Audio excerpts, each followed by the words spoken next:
So, let's talk about a huge challenge for anyone building with AI right now. How in the world do you create systems that can actually last when the technology itself feels like it's being completely reinvented, like every single week? Does this sound at all familiar? You're constantly chasing the latest model, the newest technique, that hot new paper that just dropped. It can feel like you're running on a treadmill that's just getting faster and faster and faster. Well, I've got some good news for you.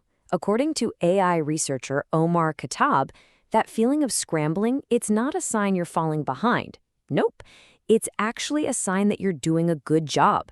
It means you're paying attention and you're trying to stay on top of what is an incredibly fast-moving field. But all this chaos brings up a really fundamental question. If everything is always changing, how can we possibly build anything that's meant to last? The answer, it turns out, lies in grappling with a famous and, kind of intimidating concept from the world of AI. It's called the bitter lesson. It comes from a short but really powerful essay by the reinforcement learning pioneer Rich Sutton. And it's an idea that's so influential that sooner or later, every AI engineer has to really wrestle with it. So what is this lesson? Well, at its core, Sutton argues that over 70 years of AI research, one thing has proven true again and again.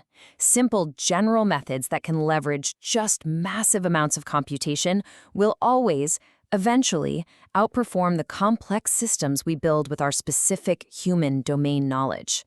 The bitter part is the realization that our clever, handcrafted solutions often just get in the way. And, that leads to a pretty terrifying question for all of us. If our human ingenuity, our expertise, is actually a problem to be overcome, then what is the point of AI engineering? Are we just wasting our time? The answer is a resounding no. And the reason why comes down to this really crucial distinction that often gets missed in this debate. We have to separate two very, very different goals. Okay, here's where it all clicks. The bitter lesson is really about the quest for artificial general intelligence, AGI. The goal of a machine that can learn absolutely anything. But that's a researcher's goal, not an engineer's. AI engineering has a totally different mission, building reliable, predictable, and controllable software to solve a specific problem. They're just two fundamentally different games. As Khattab puts it so well, we already have billions of general intelligences on the planet. They're called humans. And humans are, by our very nature, not always reliable or controllable. We build software precisely because we need systems we can count on. We actually build software to carefully subtract agency and intelligence in just the right places, to create something robust. So if human knowledge itself isn't the enemy, what is? The problem isn't using our brains. It's how and when we use them. And this reframes the bitter lesson into something that's actually much more familiar to us engineers. And here's the key insight, the bitter lesson. It's not some strange new AI concept. It's really just AI's version of a timeless software engineering mantra. Premature optimization is the root of all evil. Both are warning against the exact same thing, hard-coding clever solutions way too early. Take this famous, or maybe infamous, piece of C code. It's a legend in programming circles for being a super clever, super fast way to calculate an inverse square root. But it's also a perfect example of this problem. It works by using these bit-level hacks that are tied to one specific type of hardware. In other words, it's fast, but it is incredibly brittle. This is exactly what premature optimization is. You're committing to a solution at a much lower level of abstraction than you can really justify. You're building on foundations, like a specific piece of hardware or a specific AI model, that are almost guaranteed to change. You're building your house on sand, and it's just asking for trouble. So what's the modern equivalent of that brittle C code? In our age of LLMs, what is the single biggest form of premature optimization? Well, according to Khattab, the answer is hiding in plain sight. It's the prompt itself. Think about it.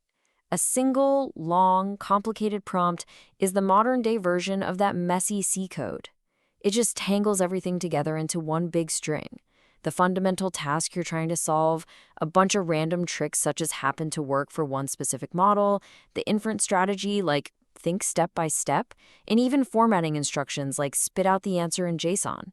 It's a tightly coupled mess. So, if these giant over-engineered prompts are a trap, how do we get out? How do we build systems that can actually evolve with the technology instead of breaking every single time a new model comes out? The answer is another one of those timeless engineering principles: separation of concerns. Our job is to untangle that mess. We need to separate the fundamental logic of our application from the fleeting details of how we get one particular AI model to execute it today. And in practice, this really just breaks down into a simple two-step process. First, invest your energy in the core durable assets of your application. And second, architect your system to decouple that core logic from all the swappable parts, like the specific model you're using today or a particular prompt tuning trick. So what are those durable assets? What are your safest bets to invest in? Well, there are three. First, the essential specifications and signatures, clearly defining what each part of your system should do.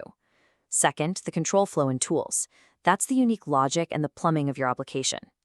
And third, your evaluation data, the ground truth that tells you if your system is actually working, no matter which model is running underneath. And this really leaves us with the big takeaway.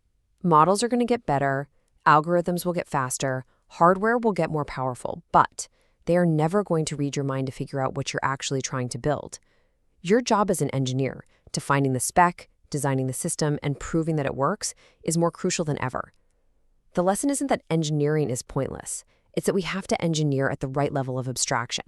So the only question left is, are you building for today's model, or are you architecting for every model that's yet to come?